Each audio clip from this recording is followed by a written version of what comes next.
Assalamualaikum warahmatullahi wabarakatuh. Perkenalkan, nama saya Herlina Handayani dari Universitas Esa Unggul, Fakultas Ekonomi dan Bisnis, jurusan akuntansi. Nah, di sini saya akan memaparkan mengenai penerapan nilai-nilai Pancasila masa kini. Oke, langsung saja ke materinya. Sebelum saya menjelaskan mengenai penerapan nilai-nilai Pancasila tersebut, saya akan menjelaskan mengenai Pancasila itu sendiri. Nah, Pancasila merupakan pilar ideologis negara Indonesia. Pancasila itu terdiri dari dua kata yang berasal dari Sanskerta. Nah, yang pertama, panca. Panca itu artinya 5. Yang kedua itu ada sila. Sila yang artinya prinsip atau asas. Nah, Pancasila ini sendiri dikemukakan pertama kali oleh Presiden Soekarno pada tanggal 1 Juni 1945. Dan tanggal 1 Juni tersebut yang kini diperingati sebagai hari lahirnya Pancasila. Dibuatnya Pancasila itu untuk menjadi landasan pedoman bagi warga negara Indonesia dalam berperilaku. Nah, dengan mengikutinya, maka akan tercipta keharmonisan dalam kehidupan bernegara, berbangsa, antar rakyat Indonesia. Nah, Pancasila memiliki 5 sila, yakni yang pertama, ketuhanan yang Maha Esa, 2, kemanusiaan yang adil dan beradab, 3, persatuan Indonesia, 4, kerakyatan yang dipimpin oleh hikmat kebijaksanaan dalam permusyawaratan perwakilan, dan yang kelima adalah keadilan sosial bagi seluruh rakyat Indonesia. Namun saat ini nilai 5 sila tersebut sudah mulai luntur karena terkena globalisasi, terutama pada kaum muda. Tetapi tidak hanya remaja yang terkena dampak globalisasi tersebut dan mengabaikan nilai-nilai Pancasila. Ada juga para pejabat yang saat ini sudah mengabaikan nilai-nilai Pancasila yang seharusnya dijunjung tinggi. Seperti contohnya, banyak sekali korupsi yang dilakukan para pejabat, banyaknya keadilan dan kesenjangan sosial yang dilakukan oleh para pemerintah dan pejabat yang seharusnya mereka bisa lebih adil dan lebih mengatur dan memberikan contoh yang baik pada masyarakat.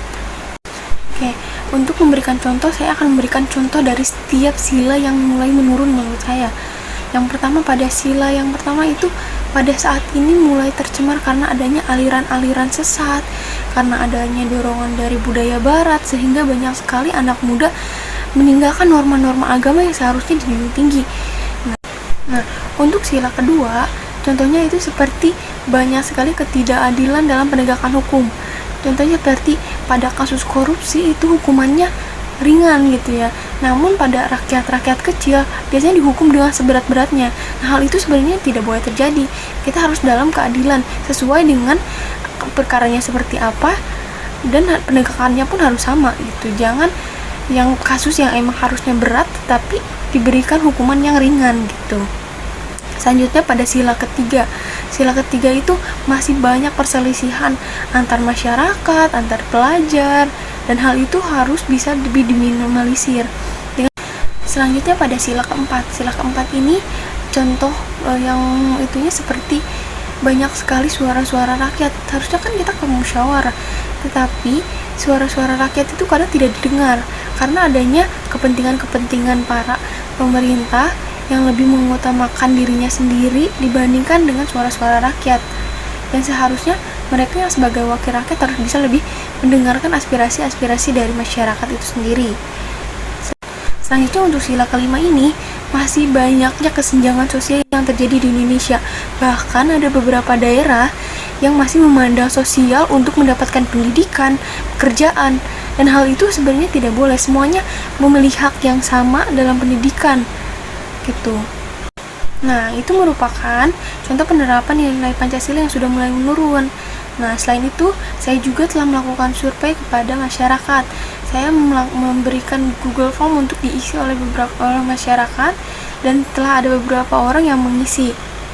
Nah, ini merupakan nama-nama yang sudah mengisi, baik dari kalangan pelajar, karyawan, ibu rumah tangga, dan mahasiswa. Nah, pertanyaan yang telah saya ajukan kepada masyarakat melalui Google Form, dan masyarakat telah memberikan pendapatnya. Nah, pertanyaan pertama yang saya berikan yaitu, apakah pendidikan atau pengetahuan Pancasila itu sangat penting? Dan semuanya menjawab bahwa pendidikan Pancasila itu sangat penting. Nah, selanjutnya pertanyaan yang saya berikan itu, apakah penerapan Pancasila di Indonesia sudah baik? Dan ternyata semuanya menjawab bahwa penerapan Pancasila di Indonesia masih belum baik. Selain itu, masyarakat juga memberikan alasan atas jawabannya tersebut. Ada beberapa alasan yang telah saya ringkas juga. Yang pertama, mengenai pendidikan Pancasila itu penting karena yang pertama, menambah wawasan.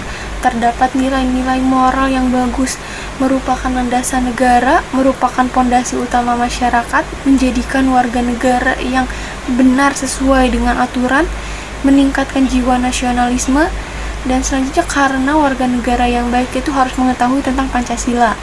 Nah, selanjutnya untuk alasan mengapa penerapan Pancasila itu belum baik, yang pertama karena kebebasan berpendapat itu menurun. Kedua, yaitu banyaknya pemerintah yang tidak adil dan bijak, adanya kesenjangan sosial yang masih tinggi, masih kurangnya tingkat keadilan, masih banyaknya korupsi, masih kurang rasa hormat dan saling menghargai, masih kurangnya toleransi di Indonesia. Perkenalkan, nama saya Catherine. Saya usia 25 tahun dan saya adalah karyawan swasta di salah satu perusahaan di Jakarta Barat. Pertanyaan yang pertama adalah, apakah pendidikan atau pengetahuan Pancasila itu penting? Ya, menurut saya pendidikan atau pengetahuan Pancasila itu sangat penting. Karena Pancasila itu kan terdiri dari 5 sila yang mana semuanya ini mengandung nilai-nilai yang baik, sehingga sudah sewajarnya, sudah seyogyanya pendidikan Pancasila itu dididikkan atau diajarkan ke seluruh lapisan masyarakat sedini mungkin. Pertanyaan yang kedua adalah, apakah penerapan Pancasila di Indonesia sudah baik? Menurut saya, penerapan Pancasila di Indonesia ini belum semuanya baik. Ada banyak contoh pelanggaran-pelanggaran nilai Pancasila, seperti misalnya persatuan Indonesia yang mudah terkoyakkan atau terpecahkan oleh karena beberapa oknum yang sering menyuarakan tentang perpecahan negara kesatuan Republik Indonesia atau suka melecehkan Pancasila itu sendiri. Dilihat juga dari masyarakat-masyarakat yang banyak terhasut, itu menandakan bahwa penerapan Pancasila di Indonesia juga masih rendah, masih kurang baik. Selain itu juga sering terjadi ketidakadilan sosial dan juga korupsi yang merupakan bentuk nyata dari pelecehan nilai-nilai Pancasila, sehingga saya berpendapat bahwa nilai penerapan nilai-nilai Pancasila yang diterapkan di kehidupan seseorang atau masyarakat itu belum baik. Pertanyaan yang terakhir, penerapan Pancasila seperti apakah yang baik? Kalau menurut saya, penerapan Pancasila yang baik itu salah satu contohnya adalah toleransi.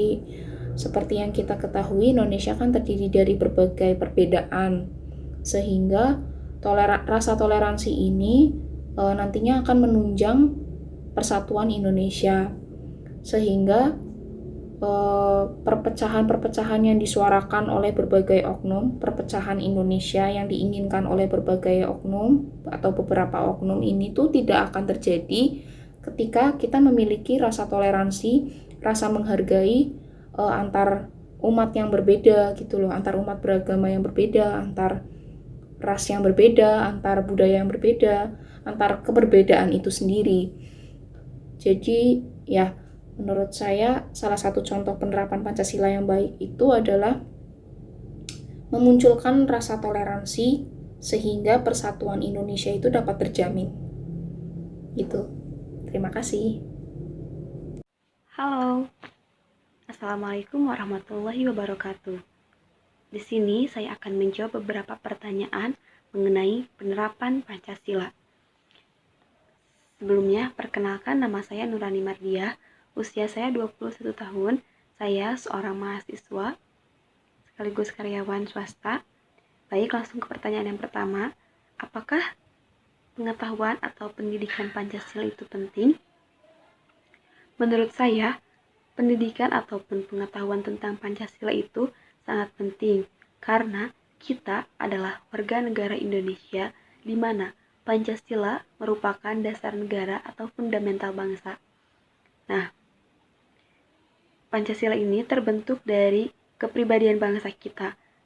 Jadi, kita harus paham dengan kepribadian bangsa kita itu seperti apa, hak-hak dan kewajiban apa yang harus kita laksanakan, dalam bernegara ini berdasarkan Pancasila. Kemudian, yang kedua, apakah penerapan Pancasila di Indonesia sudah baik?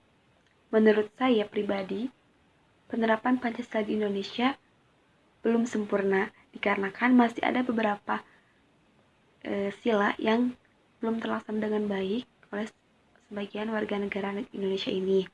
Seperti contoh, keadilan sosial bagi seluruh rakyat Indonesia.